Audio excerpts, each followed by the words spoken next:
রাস্তা দিয়ে যাচ্ছিলাম, হঠাৎ দেখি কিছু গাছ। হঠাৎ দেখলে মনে হবে যেন এই যে ধুন্দুলের মতো এক একটা জিনিস, কিন্তু আসলে এটা নাকি এক ধরনের তুলা। এটা এই যে এটা আসলে এই মঙ্গলপাতা গ্রামে আমি দেখছি, আমাদের গ্রামে দেখি নাই।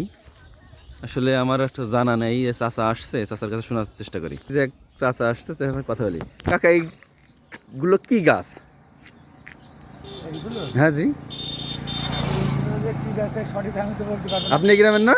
না, ওই ওই যে দূরে একজন ভাই গরু ঘাস খাওয়াচ্ছিল, তাকে একটু ডাকতেছি বিষয়টা একটু জানার জন্যই। ভাইয়ের সাথে একটু কথা বলবো।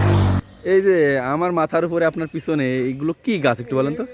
বলে মান্দার, বিদেশি মান্দার। বিদেশি মান্দার। হ্যাঁ, তুলো ভাই। এই এলাকায় কে আনছে এগুলা? আমি তো এইগুলো আমাদের রঘুনাথপুর গ্রামের দিকে এটা দেখি না, আপনাদের এদিকে আমি দেখছি। এটা কি তুলা, তাই না, এক ধরনের? এই দিয়ে কি ওই যে বালিশ বালিশ লেপ বালিশ এইগুলাই বানায়, তাই না? তাই এই তুলা কি ভালো? ভালো মানে শিমুল তুলার থেকে ভালো না একই রকম? সমুদ্রের থেকে বেশি আছে, আরো ভালো বেশি, তাই না? বেশি ভালো, বেশি। ওকে, ঠিক আছে, ধন্যবাদ।